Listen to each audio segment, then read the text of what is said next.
Preta Bahia dessa semana é com Luana Souza, pesquisadora, jornalista e apresentadora da TV Bahia. Hoje, Luana é a cara da Conversa Preta, do Mosaico Baiano e do Timbral, além de manter uma carreira acadêmica ativa, pesquisando a musicalidade do recôncavo da Bahia. Obrigada, Luana, por estar aqui, de verdade. Para começar, eu queria que você falasse um pouco sobre a conexão entre a sua trajetória acadêmica, que é bastante extensa, né? Você é mestra, é doutoranda, já publicou livros. Eu queria saber como que isso se conecta com a sua carreira como comunicadora, né? Em que ponto esses dois aspectos da sua trajetória profissional se uniram e hoje estão aí fazendo parte ao vivo e ao mesmo tempo da sua vida. Obrigada a você, Amani, pelo convite, fiquei muito feliz. Essa é uma pergunta bem difícil e ao mesmo tempo fácil, porque eu brinco que tudo isso se conecta automaticamente. Não foi uma coisa que eu pensei e aconteceu, foi acontecendo. Eu até brinco que a minha ancestralidade está envolvida em tudo, né? Eles que determinam como as coisas vão acontecer. Então, quando eu vim para Salvador, eu sou de Cachoeira, no Recôncavo Baiano. Quando eu chego em Salvador em 2019, eu chego com a intenção de seguir uma trajetória acadêmica. Então, a televisão não estava naquele momento nos meus planos, eu não cogitava. E isso por uma questão racial mesmo, né, que a gente já cresce sem ter muitas referências na comunicação, sobretudo na televisão.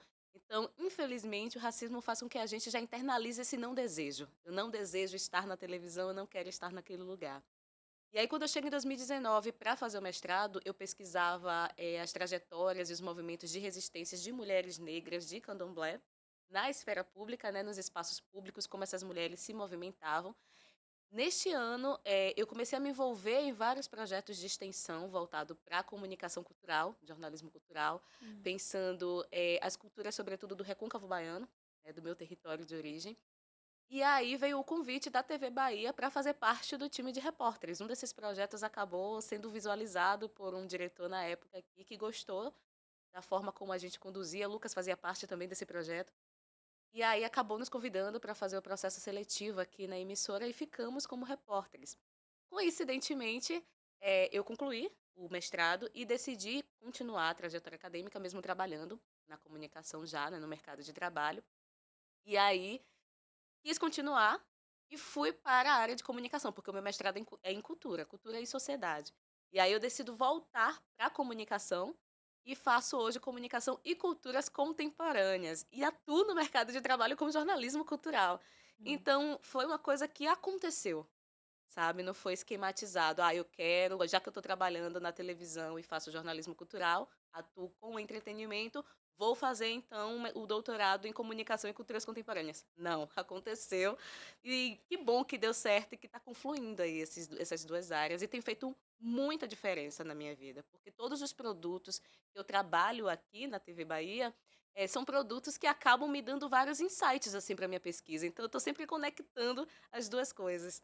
Isso é muito legal, você falou que você veio de Cachoeira, né, eu também sou do interior e eu sei Uau! que é um processo, né, quando a gente vem do interior para uma cidade grande como Salvador, é outra lógica, né, dependendo do Verdade. interior que você tá, muda muito a sua perspectiva e também quando você falou sobre essas limitações de perspectiva que o racismo dá pra gente, isso também está muito conectado com a forma como a gente acaba se colocando nesses lugares novos, né, e isso é muito difícil o momento que você tem que parar para refletir quais são de fato as suas barreiras e como você vai enfrentar essas barreiras. Então, como você falou da sua trajetória acadêmica, que também era um interesse seu desde cedo e que isso acabou Sim. confluindo com a comunicação, eu não sei se houve para você esse momento mais específico em que você percebeu essa chave e que você conseguiu se colocar para poder aproveitar essas oportunidades que foram aparecendo, porque no momento, assim, inicialmente você falou que não se via na televisão, Verdade. mas também não teve medo no momento em que recebeu a oportunidade de participar. Como foi para você,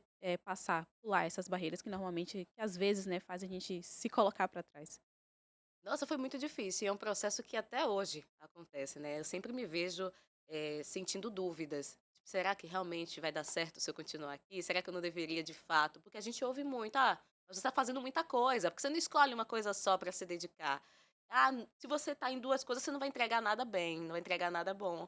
E tem dado certo, né, mesmo sentindo medo e sentindo essa angústia, eu vou tentando me entregar ao máximo e tentar ver: "Olha, se a minha pesquisa eu consigo conciliar com o meu trabalho, se as 2 conseguem caminhar juntas, por que eu não consigo me entregar para as 2 coisas no mesmo nível?".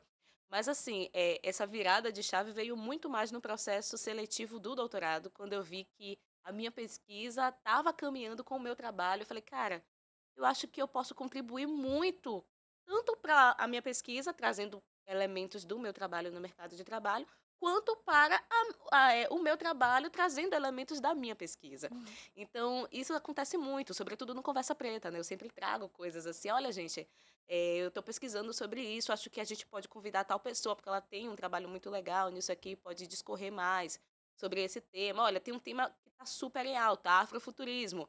Vamos tentar trabalhar isso de uma forma mais popular, tentando fazer com que o público se conecte com esse tema e entenda do que se trata e tal. Então, tudo tem acontecido, sabe? Essas viradas de chave, elas acabam vindo assim, tipo aqui mesmo, na conversa com você. Poxa, que massa o Preta Bahia. Esse projeto é tão legal. De que forma eu posso também estar contribuindo lá na frente, Uhum. trazendo nomes, falando de outras pessoas e tal. Então, eu acho que é mais ou menos esse movimento.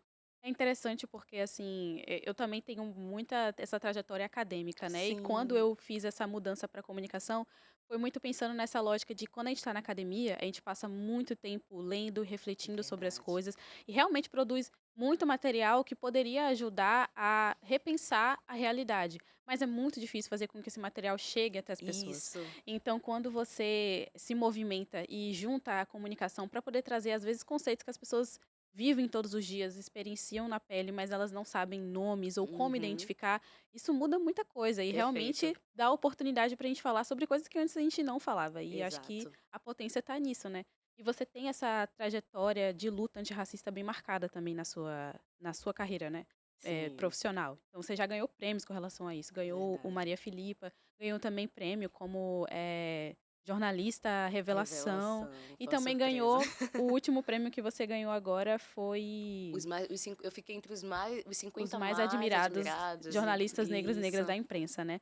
Como que você analisa esse papel, assim? Porque realmente acho que lutar contra o racismo faz parte, às vezes, da existência da pessoa negra involuntariamente. Uhum. Então, como que você enxerga esse papel enquanto comunicadora e acadêmica, junto, tudo misturado, como, sabe, como essa pessoa que acaba representando mesmo, pautas e conversas, opiniões que antes não eram colocadas em espaços mediatizados?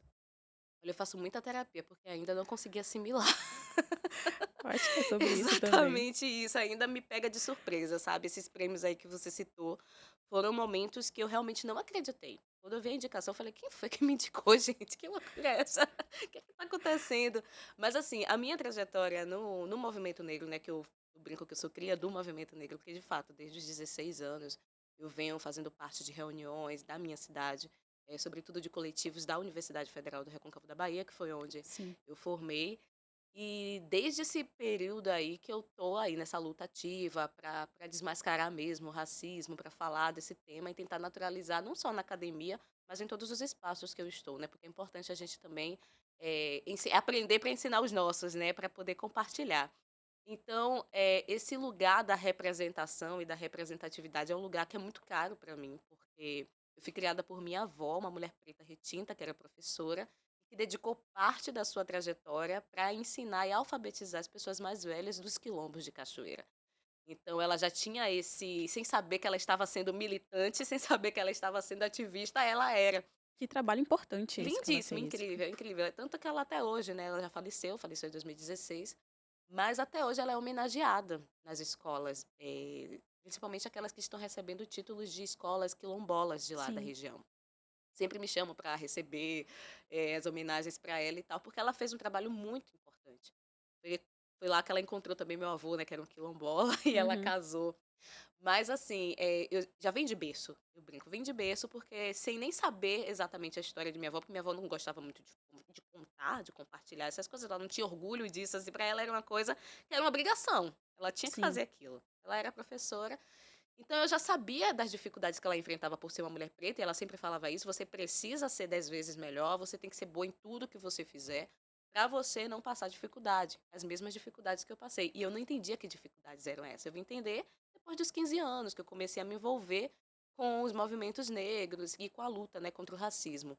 E aí quando eu venho para a academia e percebo que Já sou um corpo estranho, um corpo negro no espaço, mestrado e doutorado. No mestrado ainda menos, porque na turma de mestrado tinham muitas pessoas pretas, trans, era bem diversa a minha turma em cultura e diversidade. Mas quando eu chego no doutorado em comunicação e cultura, eu me dou conta que eu sou uma das poucas meninas pretas, só tinha eu e mais dois, só Uhum. tem eu e mais dois, cotistas, e eu sou a mais nova. Já Ainda tem tem aquele isso. olhar estranho. Como assim, uma menina de 27 anos aqui, na época eu estava com 27 anos, no doutorado, negra? E aí isso já era uma surpresa, sabe? Eu fiquei, meu Deus, o que é que eu tô fazendo aqui? Tipo, pessoas de 35 mais, 40 mais fazendo doutorado e eu, uma das poucas meninas pretas nesse espaço embranquecido. De que forma eu posso contribuir? Então já começa a militância ali, porque eu tenho que defender que a minha pesquisa é uma ciência. Ninguém acredita. Todo mundo conseguia entender a pesquisa de todo mundo, mas ninguém conseguia entender a minha pesquisa sobre a musicalidade do Recôncavo Baiano.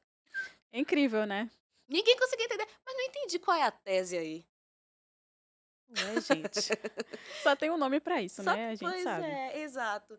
Então, eu venho para a televisão, já me torno referência ali naquele espaço, né, onde eu sou convidada para dar palestras, fazer participações em eventos, pelo trabalho que eu já venho desenvolvendo, os livros e tal, as publicações. E ainda tem a minha imagem aqui na TV Bahia, que também fortaleceu muito esse olhar das pessoas, principalmente da academia, que Uhum. começaram, inclusive, a enxergar minha pesquisa como ciência. Olha. Você vê como o status, a imagem também ajuda, né? E aí, estar aqui na televisão hoje, fazendo esse trabalho que eu realizo, tendo a sorte de trabalhar com as pautas que eu defendo, com as ideias que eu acredito, com os projetos que eu gosto, que eu me identifico, tem feito toda a diferença, principalmente para contribuir na formação de outros jovens também, né? Eu acompanho alguns jovens que começaram a fazer jornalismo porque me conheceram Uhum. e tal, e aí eu fico ali acompanhando, e aí como é que tá, ajudando nos projetos e tal. Então essa mudança está acontecendo e eu entendo, consigo entender, embora não assimile tanto e estou na terapia para isso, essa responsabilidade com o coletivo, sabe? Porque não é só sobre Luana, eu não tô aqui sozinha. Aqui vem Luana e uma galera inteira,